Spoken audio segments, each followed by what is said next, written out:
잘 지냈어요? 지난주 말씀 기억나는 거 있어요? 네, 한번 지난주에 말씀 나는 하는 거 해볼까요? 기억나는 거? 없어요? 한번 생각을 한번 해볼게요. 지난주에는요 어떤 사람의 이야기였냐면 모세라는 사람의 이야기가 있었어요. 기억하실 수 있는데 우리 어린이들 예배에서 모세 이야기가 나왔었고, 모세라는 사람에게 특별한 곳에 들어가서 가정에서 자라게 되었다라는 얘기가 나오는데, 어떤 가정이었는지 혹시 기억하는 친구 있을까요? 어디예요? 왕족이랑 원래 친어머니랑 같이 해서 잘했어요. 와우, 두 가지 포인트를 다 말해도 하나만 해도 되는데 우리 칭찬 박수 하겠습니다. 칭찬 박수 시작. 칭찬. 네, 칭찬 박수를 해드렸고, 칭찬 박수를 통해서 칭찬을 받은 유경 목사님 딴 데 헤매고 계신데 여기 바깥 헤매고 계신데 들어오고 계십니다. 지나쳤구나. 네, 칭찬 박수 한번 드리는 우리 예빈이에게 오리온 초코파이 바나나 맛 정을 선물로 드리겠습니다. 감사합니다. 오늘 하나님 말씀을 나눈 것들의 두 가지 포인트가 있었는데, 지난 주간에 두 개가 있었어요. 지난주 말씀에서 사랑하는 모세를 키우는 사람이 엄마가 됐다는 이야기랑, 모세가 죽을 수밖에 없었는데 공주의 가정에서 자라게 됐다라고 하는 두 가지를 우리 예빈이 어린이가 맞춰줬습니다. 다시 한번 우리 사랑하는 마음에 칭찬 박수 할 텐데요. 칭찬 박수를 한번 힘차게 해보겠습니다. 칭찬 박수 시작! 칭찬. 네, 좋아요. 두 번째 문제도 좀 있으니까 이따가 맞춰주세요. 자, 오늘은요 그 이야기에 이어서 그 다음날 있었던 이야기들을 같이 해가는 과정 중에 있어요. 지난주 이야기에서 마지막은 어떻게 끝난다면요, 모세가 그곳에서 자라다가 그가 나이가 들었을 때 이스라엘 사람이야 라는 걸 알고 있었어요. 그죠? 그래서 이스라엘 사람들을 잘 도와주고 싶어서 그 사람들에게 갔다가 불의의 어떤 사고가 일어났어요. 혹시 기억해요? 어떤 사고가 일어났는지? 또 예빈이밖에 안 돼요? 안 왔었구나. 예빈이 해도 돼요. 네. 우리 예준이가 할 줄 알았는데 예준이가 지금 참는 거예요. 예빈이에게 양보하기 위해서. 어떤 일이 있었죠?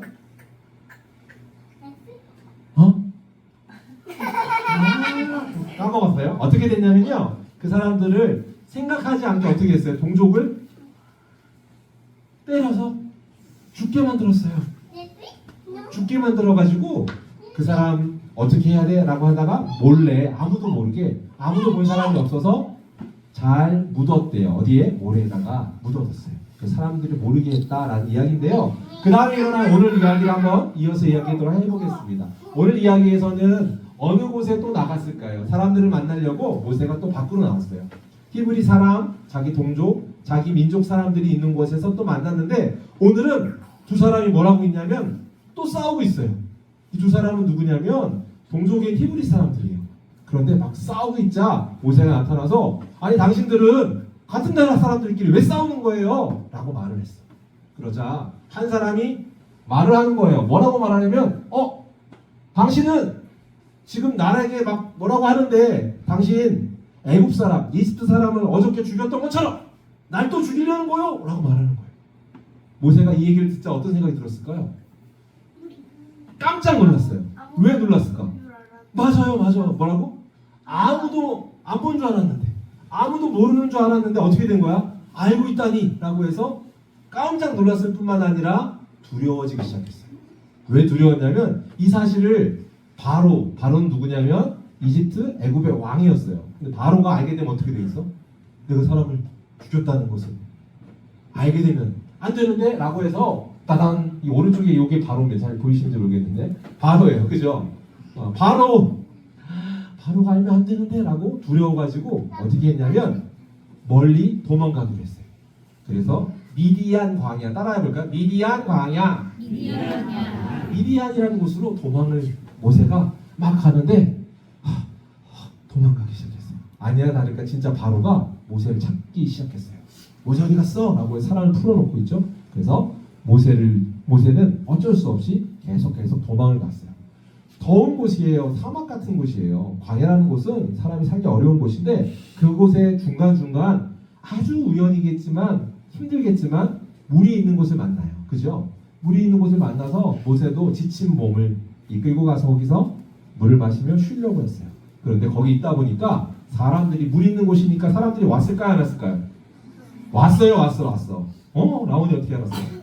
왔어. 왔는데 사람들이 순차적으로 와서 오는데 사람들이 저기 우물가에 왜 올까요? 목말라서. 맞아요. 어떻게 알았어? 여기 그림이 있잖아요. 그림이 있어요? 맞아요. 목말라서 왔어요. 목말라서 왔고 살기 위해서는 물을 떠서 가져가야 됐어요. 그래서 물을 떠가려고 사람들이 왔는데 순서대로 물을 뜨고 있는데 먼저 7 여인이 왔대요. 여자들이 와서 물을 뜨고 있는데 그때 목동들이 와서 비켜! 이렇게 말했어. 우리 물이 부족한데 여기 있어. 너희들이 물 떠가면 어떡해? 우리 양들 먹어야 되는데 어떻게 된 거야? 라고 하면서 화를 내면서 밀치고 못 먹게 한 거야. 근데 그걸 누가 보고 있었을까요? 모세. 맞아요. 모세가 보고 있었어요. 그러자 모세가 보고 있다가 어떻게 해요? 열어보세요. 당신들 내가 분명히 봤는데 저 여인들이 먼저 와서 물을 뜨고 있는데 이게 무슨 짓이요? 라고 말을 했어요. 모세가 이렇게 강하게 얘기하고 그 사람들에게서 그 여인들을 지켜줬어요. 그리고 지켜줄 뿐만 아니라 어떻게 했어요? 지금 물을 어떻게 하고 있어요? 물을 떴어요. 물을 떠서 도와주고 그 여인들이 데리고 온 양들에게 물을 먹는 것까지 도와줬어요. 와, 모세가 지금 오늘 성경에서 이렇게 도와주고 있는데 한번 오늘 말씀을 통해서 적용해 볼 것들은 2가지 정도만 해볼게요. 어떤 상황에 있는 사람들을 지금 모세가 도와줬을까요? 물을 마시러 온 사람. 그리고 또한 이 사람들이 지금 어려움에 처해 있는 상황이었는데 어려움에 처한 사람들은 그러면 모세처럼 우리는 어떻게 해야 될까요? 고마워요. 너 진짜 너무 사랑스럽게 대답을 해줘서.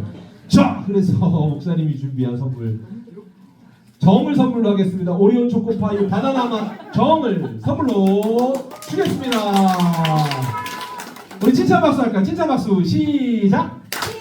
칭찬! 네, 감사합니다. 맞아요. 어려움에 처한 사람은 어떻게 해야 돼요? 도와줘요. 따라합시다. 어려움에 처한 사람을 도와줘요. 감사해요. 그런데 도와주는데 어떻게 하는 걸까요? 첫 번째 방법은요. 첫 번째 방법과 2번째 방법이 다른데 저번 주에는 어떻게 도와줬어요? 저번 주 도와줬는데 어떻게 해요? 도와준다고 해서 어떻게 사람을 때렸어요.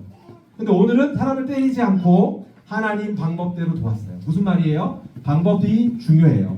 뭘 도와주더라도 정확하게 해야 되는 방법 절차에 따라야 되는 거예요. 그래서 이렇게 말하는 거예요. 올바른 방법. 다시 한번요. 올바른 방법. 올바른 방법으로 도와주는 우리 친구들이 될 줄 믿습니다. 할렐루야. 네, 그런 어린이들 될 줄 믿습니다. 원래 여기서 이렇게 하고 찬양하고 파송하고 넘어갈 거였는데 우리 같이 이어서 한번 말씀 나누고 함께 이어지도록 하겠습니다. 우리 어린이들 따라하는 거 2가지만 잘했다고 우리 어린이들 모두에게 칭찬 박수 합니다. 칭찬 박수 시작! 칭찬! 야우, 잘했어요. 오늘 말씀 너무 잘 들었어요. 이따가 선물 줄게요. 자, 오늘 유재 찬양 같이 나누고 파송하는 것들 대신해서 오늘 말씀 본문으로 돌아와서 말씀을 한번 이어가도록 하겠습니다. 우리 성경의 이야기에서는요, 모세가 이렇게 도와주는데 여기에는 비밀이 있습니다. 비밀의 이야기를 제가 한번 살펴볼까 하는데 지금 모세가 어떤 상황에서 지금 광야까지 가고 있었을까요? 상황을 한번 얘기해 보실까요? 안 보여요? 목사님 얼굴이? 네. 진짜. 자, 어떤 상황 중에 올라왔죠 지금? 감사합니다. 우리 아이들을 대신해서 아주 중요한 칭찬 박수 할까요? 칭찬 박수 시작! 칭찬! 끝까지까지 했어요. 더블로 선물을 줘야 되는데. 네, 감사합니다. 자, 칭찬에서 내용한 것처럼 어떤 상황이었냐면 모세가 지금 광야로 도망갔습니다. 그죠? 광야로 지금 도망가는 상황 중에 있었는데 그 앞선 상황에 2장의 앞선 얘기들을 한번 해볼게요. 2장 앞서서 나오는 얘기는요, 하나님이 인도하고 있다라는 걸 가르쳐줍니다. 무슨 얘기냐면 히브리 사람들이 1장 출애굽기 시작하면서 강성해졌어요. 이 사람들이 너무나도 수가 불어나는 걸 보고 바로가 안 되겠다라고 생각했어요. 첫 번째 했던 조치는 뭐였냐면 산파에게 요청했어요. 어떻게 해요? 남자아이가 태어나면 죽여라. 산파가 하나님을 두려워하고 또한 하나님을 아는 사람으로서 점차 그 일을 할 수 없게 되어서 실제 아들들이 죽지 않았어요. 산파한테 말해서 야, 너 왜 안 죽여? 이렇게 얘기했더니 아니 히브리 사람들은 애굽 사람들하고 달라서 힘이 좋아서 제가 3달이 다 되어 가기 전에 이미 출산해 버려서 제가 아들인지 딸인지 확인하기 전에 이미 출산해 버렸습니다. 이렇게 얘기했어요. 그랬더니 바로가 법을 제정해 버렸어요. 어떻게 제정했어요? 남자아이가 태어나면 무조건 나일강에 던져버려라. 그게 법으로 제정이 된 거예요. 그렇게 제정이 되다 보니까 사람들이 죽어나가는 상황이었고 모세 또한 그런 상황 중에 태어났다가 첫 번째 배경입니다. 그렇게 태어났는데 어떻게 해요? 태어난 상황 가운데 엄마가 이 아이가 정말 다른 아이구나 라고 생각될 만큼 외모를 보고 반했다라고 얘기해요. 그리고 나서 어떻게 3개월 동안 숨겼습니다. 3개월이 지나니까 더 이상 못 숨겨요. 왜 못 숨겨요? 울음소리가 커졌다. 이 아이가 존재를 숨길 수 없을 만큼 커졌다는 걸 알고 내어 보냈고, 그 결과 오늘 말한 어린이들이 말한 것처럼 지난주 말씀의 두 가지처럼 그가 그 공주의 가정에서 태어나게 되고 마침 따라가서 유모를 구해드릴까요? 라는 하는 대화를 통하여서 어떻게 해요? 유모를 통해서 진짜 친엄마가 유모가 돼서 음식을 섭취하고 자라기까지 시간을 보냈다라고 되어 있습니다. 전유모죠. 전통량을 하는 것들을 통해서 자랐던 거예요. 근데 그걸 통해서 알 수 있는 것은 모세가 그가 갖고 있는 히브리인으로서의 정체성을 꾸준히 유지하면서 생명을 유지하게끔 하시는 하나님의 섭리 가운데 그가 태어났고 자랐다라는 것이 성경 2장에서 짧지만 그 내용을 모두 담고 1장, 2장을 걸쳐서 설명하고 있습니다. 첫 번째 이것이 바로 모세, 그가 애굽에서 살았지만 히브리인의 정체성을 가지고 있었다. 근데 그러던 중에 2장이 되어서 11절까지 가고 나니 그가 왕자로서 그 살아왔음에도 불구하고 자기가 히브리인 정체성이라는 걸 알고 그 정체성을 드러내 살려고 합니다. 그리고 사람들이 있는 곳에 갔죠. 그리고 히브리인들이 어떻게 사나 갔더니 고된 노역을 하고 있어요. 고된 노역을 하고 있어서 그 애굽 사람들이 좀 괴롭히는 것까지 보니까 마음에 충동이 왔습니다. 그래서 어떻게 하죠? 그들의 고통을 공감하면서 행동으로 옮겼는데 그 행동이 뭐였냐? 애굽 사람을 죽이는 일이었습니다. 죽이는 일이었고 결국 위험에 빠졌고 그 행동을 통해서 도망치게 되었다. 그게 먼저 히브리인으로서의 그 정체성 가운데 정의를 세우려고 했던 모세가 결국 어려운 난처한 상황, 더 큰 문제로 이어졌다는 게 앞선 내용의 상황입니다. 그런데 그렇게 앞선 상황에서 도망을 가야 되니까 광야를 가는데요. 여러분 한번 생각해 보세요. 그런 어려운 중에 도망가면서 들었던 생각은 어떤 생각이었을까요? 이전의 삶에서 자기는 그래도 왕자로서의 신분에서 살았던 사람인데 지금 광야로 도망을 막 가면서 드는 생각. 여러분이라면 어떤 마음으로 어떤 결심을 할 것 같아요? 한번 생각해 보시겠어요? 어떤 생각으로 갔을까? 제가 한번 상상을 해볼 텐데 제가 상상해보는 바는 그렇게 도망가게 되면 이런 생각할 것 같아요. 내가 괜히 오지랖이야 그냥. 왜 내가 거기 나서가지고 라고 하는 생각이 1차적으로 들 수 있을 것 같습니다. 그런가 하면 또 그뿐만 아니라 그렇게 내가 이런 생각 왜 했지라고 하면서 결심을 보통 하게 됩니다. 후회를 하고 나면 사람들이 결심하잖아요. 어떤 결심을 했을까요? 여러분이라면 그럼 어떤 결심에 마음이 들어요? 네. 다시는 내가 참견 안 해야지. 이거 진짜 내가 오지랖이지 진짜 왜 그랬어 그냥. 지금 이거는 이러면 안 되는 거지 라는 생각이 들 거예요. 이게 이해가 돼야 그 다음 이야기가 이해가 되는 겁니다. 아마도 모세는 지금 마음 가운데 저는 이제 유정선 집사님 표현하신 것처럼 그런 마음이 들었을 거라고 상상이 들어요. 그런 마음 가운데 나는 다시는 안 해. 이거 내가 이러면 다시 참견 안 해야지 라고 하며 결심하면서 가는데 그런데 문제는 오늘 상황에서도 또 참견을 합니다. 그걸 생각해야 돼요. 왜냐하면 앞서서 그 참견했기 때문에 자기가 거기에 간섭했기 때문에 생명을 지금 위협받고 지금 너무 불행한 것처럼 걸어가고 있는 사람은 절대 그렇게 안 해야지 라고 생각을 할 거란 말이에요. 그러면 두 가지 경우가 생깁니다. 첫 번째, 모세가 이런 행동을 하는 건 모세가 붕어라서가 될 수 있습니다. 늘 까먹는 거죠. 그냥 까먹어버려서라고 할 수도 있고, 붕어는 좀 잘못된 표현인가요? 붕어가 3초 기억이라고 제가 들어가지고 아무튼 그래서인가 라는 생각이 드는데 의도적으로 그러면 이 이야기들이 기록되고 있고 진행되고 있다는 것 어떤 의미일까라고 하는 게 살펴봐야 될 내용인 겁니다.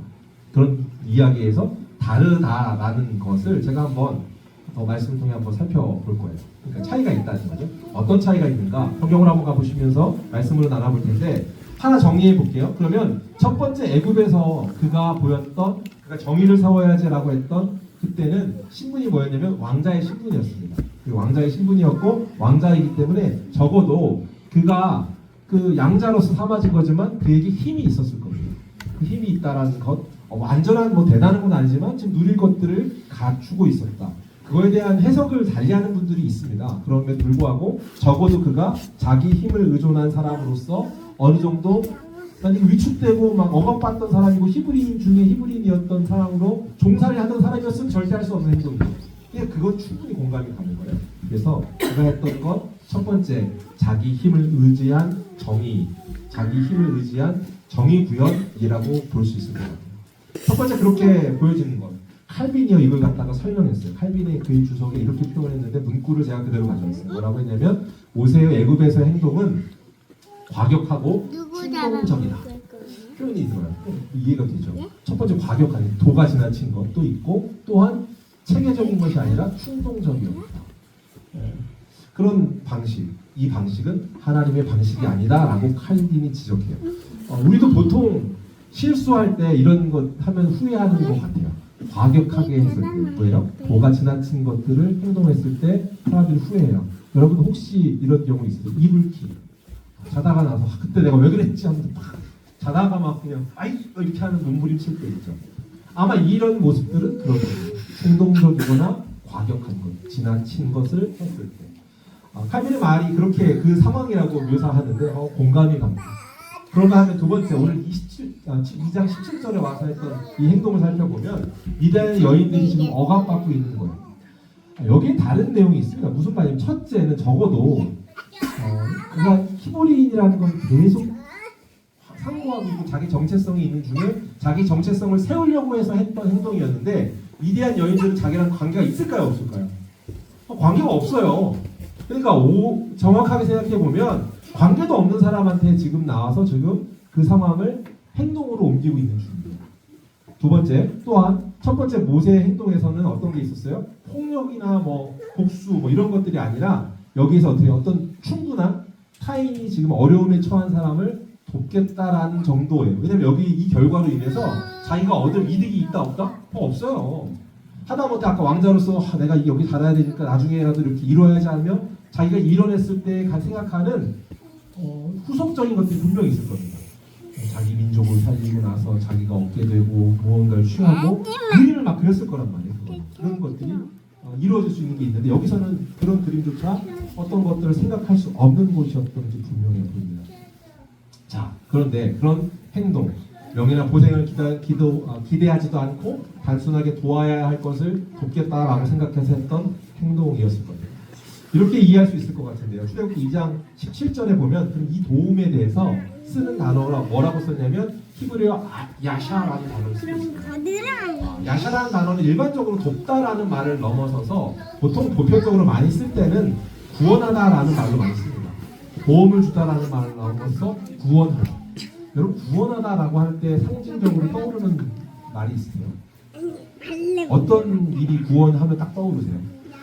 성경 역사에서 첫 번째로 막 구원의 사건 뭐가 있었다고 했어요? 지난주에 제가 설교 때 잠깐 얘기했었는데 맞아요. 출애굽. 집사님이 말씀하셔서 내가 오늘 답할지 모른다고 제가 써놨는데 구원하면 떠오르는 게 지난주에도 얘기했었는데 출애굽 사건이에요. 출애굽 사건은 모세를 통해서 사실 이룬 일이에요. 성경은요 의도적으로 모세를 하나님이 터치하고 만지시면서 그를 다듬어가는 장면에 간섭하실 때 그 구원과 관련된 용어들을 쓰고 있다라고 학자가 풀어가는 글을 봤어요. 참 일리 있는 또 해석이라고 보여주는 대목이에요. 아마도 모세가요 자기 성품으로 자기가 하려고 했던 것들이 아니라 그것들을 다 내려놓고 그게 길이 막혀지고 그 일도 안 된 다음부터 하나님이 훈련시키는 과정 여전으로 야샤라고 하고 그의 마음에 부어주어 일을 합니다. 이 장면에서도 일어나라고 하는 즉시적인 반응을 보였던 단어가 나오고 뿐만 아니라 지금 도와주다라고 하는 야샤라는 단어 자체도 지금 하나님이 구원하기 위해서 이 민족을 구원하기 위해 쓰는 도구 그에게도 그 마음과 그 일들을 하나씩 해요. 이게 뭐예요? 성품을 바꿔주시는 과정입니다. 모세의 기존에 있던 성품이 아닌 하나님의 성품으로 바꿔가는 과정. 결국 그렇게 함으로 하나님이 쓰고자 하는 길에 그 일에 제자로서 쓰는 일. 바라본데 여러분에게 저에게 하나님이 교회로서 부르신 그분이 우리를 교회로 빚어가시고 다듬어가는 과정을 통해 조금씩 그렇게 바꿔가는 그런 역사. 그때는 과격하거나 충동적인 것이 아니라 하나님의 마음에 합한 성품으로 한 걸음 한 걸음씩 인도하고 다듬어 주실 줄 믿습니다. 그 일을 자기 힘을 의존한 정의가 아니라 긍휼이라고 하는 것을 긍휼에 근거하는 거예요. 긍휼은 누구의 마음일까요? 긍휼은 대표적으로 성경에서 온전한 완전한 긍휼을 보이시는 분은 예수 그리스도십니다. 예수 그리스도의 마음이고 우리가 말한 그 정의를 이루는 것이 아닌 자기 힘을 의존한 정의가 아닌 긍휼을 따르는 정의로 가는 것은 내가 갖고 있는 자아의 힘이 아닌 예수 그리스도 성품으로 바뀌어지는 여정 과정일 거예요. 모세가 참 위대한 일로 하나님이 부름받아 사용하죠. 그러나 그의 댐댐이가 그러한 존재는 아니었습니다. 그래서 하나님이 그를 쪼개고 빚어가시며 그 일을 합당하도록 인도하십니다. 나중에 보면 모세를 뭐라고 표현해요? 정말 온유한 자라고 설명하고 상징적으로 다루는 걸 기억했어요. 그러나 오늘 칼빈은 그가 과격하고도 충동적인 사람이었어 라고 하는 것을 명시하고 있는 성경의 이야기 그 흐름을 우리가 알아야 된다고 말하는 것 같아요. 사랑하는 성도 여러분, 우리가 그런 하나님의 손길 아래 우리의 원래 원형의 그런 충동적이고 과격한 모습이 아닌 하나님의 마음과 같은 긍휼과 사랑으로 인도되어지는 저 여러분들에게 주기를 축복합니다. 하나님이 그렇게 사용하실 줄 믿습니다. 성경의 이야기들을 기억하며 이렇게 나아가십시오. 예수님도 하나님 방식대로 그 일을 하셨습니다. 그리고 우리가 아는 것처럼 그 일로 초대한 저와 여러분이 그 일에 충분히 따라가는 그런 복된 제자도의 길을 걸어가는 우리 모두가 되기를 주님을 축복합니다. 말씀을 정리합니다. 자기 힘과 자기 기준이 아닌 하나님의 뜻에 따라가는 출발하는 것을 연습하는 저와 여러분 됩시다. 십자가의 도라고 해요. 내가 원하는 길이 아닌 십자가의 도는 제자도의 그 길은 하나님의 성품을 따라가는 겁니다. 그 성품을 닮아갈 수 있는 저와 여러분 되기를 주의 이름으로 축복합니다. 기도하겠습니다. 우리 시간 함께 기도하면 좋겠는데 오늘 말씀을 통해서 한번 기도하면 좋겠어요. 참 이 말씀을 전하면서도 저에게도 정확하게 적용될 것들이 있죠. 여러분이 갖고 있는 원래의 본성은 뭡니까? 어떤 사람은 과격하고 충동적일 수도 있지만 어떤 사람은 나태하고 게으를 수도 있는 겁니다. 어떠한 모습일지 모르지만 나는 원래 예수 그리스도의 성품과 아닌 다른 반대되는 무언가를 가지고 기질적으로 있습니다. 그러나 예수를 따르는 그 길로 우리 부르신 그분이 우리를 빚어주셔서 한 걸음 한 걸음 인도하시고 우리를 사용하고자 만드신 궁극적인 그 일로 초대하시는 줄 믿습니다. 모세를 통해서 구원의 도구로 쓰기 위하여서 구원이라는 과정으로 야샤의 길로 인도하셔서 그렇게 도와의 마음들을 경험하게끔 인도하시는 하나님의 숨은 그림자가 있다면 우리에게도 그런 숨은 그림자가 있을 텐데 그 그림자를 따라가는 것, 그게 십자가의 도를 따라가는 자리라고 믿습니다.